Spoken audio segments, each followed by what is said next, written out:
नमस्कार दोस्तों, आप सभी कैसे हैं। भगवान भोलेनाथ की कृपा हम सभी पर सदा यूं ही बनी रहे।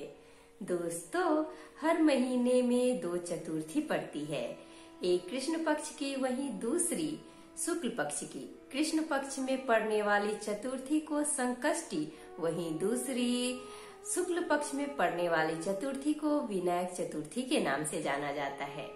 नए साल यानी कि 2023 में कृष्ण पक्ष की चतुर्थी यानी कि संकष्टी चतुर्थी 10 जनवरी दिन मंगलवार को पड़ रहा है। भक्तजन इस दिन विधिवत भगवान गणेश की पूजा करेंगे। तो ऐसी मान्यता है कि संतान के सुख की प्राप्ति के लिए अगर महिलाएं या पुरुष इनमें से कोई भी संकष्टी या फिर विनायक चतुर्थी किसी भी चतुर्थी को विधिवत पूजन करे, भगवान गणेश को प्रसन्न करे तो उन्हें संतान सुख की प्राप्ति अवश्य होती है। ऐसी मान्यता है कि चतुर्थी के दिन भगवान गणेश की पूजा करने से, उनकी अर्चना करने से, उनकी आरती करने से और उनकी कथा का वाचन और श्रवण करने से हमारे जितने भी विघ्न होते हैं भगवान गणपति उन्हें हर लेते हैं और हमें हर प्रकार के कष्टों से दूर करते हैं।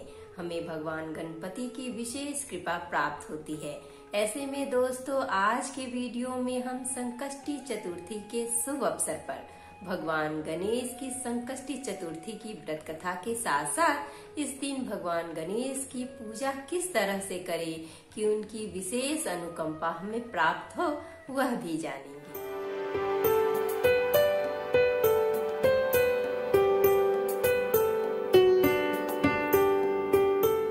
नमस्कार दोस्तों, मैं शिल्पी आप सभी का तहे दिल से स्वागत करती हूँ अपने YouTube चैनल कथा कहानी शिल्पी की जुबानी में। दोस्तों, इस चैनल के माध्यम से मैं आप सभी को हर तरह की कथा और कहानी सुनाऊंगी। अगर आपको मेरी तरह कथा और कहानी सुनना पसंद है तो प्लीज हमारे चैनल कथा कहानी शिल्पी की जुबानी को सब्सक्राइब कर लीजिए। और हाँ दोस्तों, अगर आपकी भी कोई कथा और कहानी है तो हमें कमेंट बॉक्स में कमेंट करके जरूर बताइएगा। तो चलिए दोस्तों, बैठे बैठे क्या करें, करना है कुछ काम। सुनते हैं आज के वीडियो में संकष्टी चतुर्थी व्रत कथा लेके भगवान गणपति का नाम। श्री गणेशाय नमः। एक समय की बात है कि विष्णु भगवान का विवाह लक्ष्मी जी के साथ निश्चित हो गया। विवाह की तैयारी होने लगी। सभी देवता को निमंत्रण भेजे गए, परंतु गणेश जी को निमंत्रण नहीं दिया गया। कारण चाहे जो भी रहा हो, अब भगवान विष्णु की बारात जाने का समय आ गया। सभी देवता अपनी पत्नियों के साथ विवाह समारोह में आए। उन सब ने देखा कि गणेश जी कहीं दिखाई नहीं दे रहे हैं। तब वे आपस में चर्चा करने लगे कि क्या गणेश जी को नहीं न्योता दिया गया है या स्वयं गणेश जी ही नहीं आए हैं। सभी को इस बात पर बड़ा आश्चर्य होने लगा। तभी सबने विचार किया कि विष्णु भगवान से ही इसका कारण पूछा जाए। विष्णु भगवान से पूछने पर उन्होंने कहा कि हमने गणेश जी के पिता भोलेनाथ महादेव को न्योता भेजा है। यदि गणेश जी अपने पिता के साथ आना चाहते हो तो आ सकते हैं। अलग से न्योता देने की कोई आवश्यकता भी नहीं थी। दूसरी बात यह है कि उनको 1.25 मन मूंग, 1.25 मन चावल, 1.25 मन घी और 1.25 मन लड्डू का भोजन दिन भर में चाहिए। यदि गणेश जी नहीं आएंगे तो कोई बात नहीं, दूसरे के घर जाकर इतना सारा खाना पीना अच्छा भी नहीं लगता। इतनी वार्ता कर ही रहे थे कि किसी एक ने सुझाव दिया कि यदि गणेश जी आ भी जाएं तो उनको द्वारपाल बनाकर बैठा देंगे कि आप घर की याद रखना। आप तो चूहे पर बैठकर धीरे धीरे चलोगे तो बारात से बहुत पीछे रह जाओगे। यह सुझाव भी सबको बहुत पसंद आ गया, तो विष्णु भगवान ने भी अपनी सहमति दे दी। होना क्या था कि इतने में गणेश जी वहां आ पहुँचे। और उन्हें समझा बुझाकर घर की रखवाली करने बैठा दिया गया। बारात चल दी। तब नारद जी ने देखा कि गणेश जी तो दरवाजे पर ही बैठे हुए हैं। तो वे गणेश जी के पास गए और रुकने का कारण पूछा।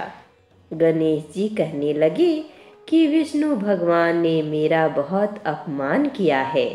नारद जी ने कहा कि आप अपनी मूषक सेना को आगे भेज दे, तो वह रास्ता खोद देगी जिससे उनके वाहन धरती में धंस जाएंगे।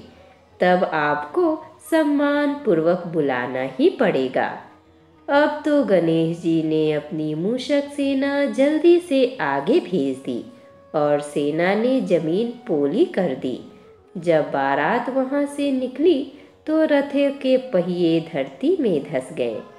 लाख कोशिश करे परंतु पहिए नहीं निकले। सभी ने अपने अपने उपाय किए परंतु पहिए तो नहीं निकले, बल्कि जगह जगह से टूट गए। किसी की समझ में नहीं आ रहा था कि अब क्या किया जाए। तब तो नारद जी ने कहा, आप लोगों ने गणेश जी का अपमान करके अच्छा नहीं किया। यदि उन्हें मनाकर लाया जाए तो आपका कार्य सिद्ध हो सकता है और यह संकट टल सकता है। शंकर भगवान ने अपने दूत नंदी को भेजा और वे गणेश जी को लेकर आए। गणेश जी का आदर सम्मान के साथ पूजन किया गया। तब कहीं रथ के पहिए निकले। अब रथ के पहिए निकल तो गए परंतु वे टूट फूट गए, तो उन्हें सुधारे कौन।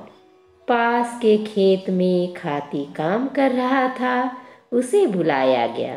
खाती अपना कार्य करने से पहले श्री गणेशाय नमः कहकर गणेश जी की वंदना मन ही मन करने लगा। देखते ही देखते खाती ने सभी पहियों को ठीक कर दिया।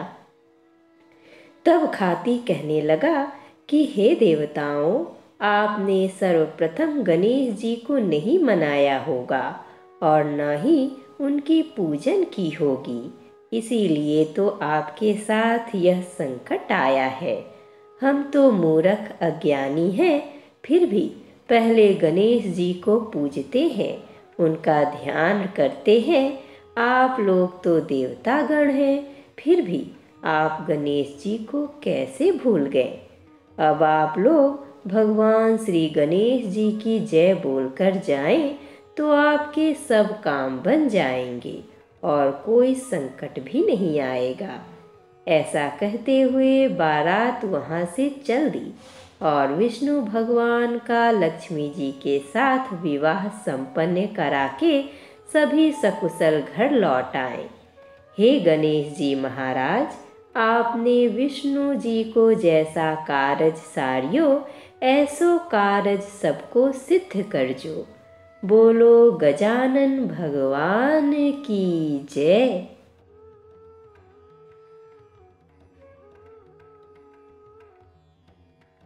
अब आइए दोस्तों, हम संकट चतुर्थी व्रत विधि सुनते हैं। प्रत्येक माह कृष्ण पक्ष चौथे के दिन संकट चतुर्थी तथा चौथ माता का व्रत किया जाता है। दिन भर निराहार उपवास किया जाता है। चंद्रोदय होने पर अर्घ्य देकर तथा गणेश जी एवं चौथ माता की पूजा करके लड्डू का भोग लगाकर भोजन करते हैं। वैशाख कृष्ण चौथ से ही चौथ माता का व्रत प्रारंभ करते हैं। इस तरह से संकष्टी के दिन भगवान गणेश की विधिवत पूजन करने से हमें भगवान गणेश की विशेष कृपा प्राप्त होती है। हमारे साथ बोलिए, ओम गणपते नमः।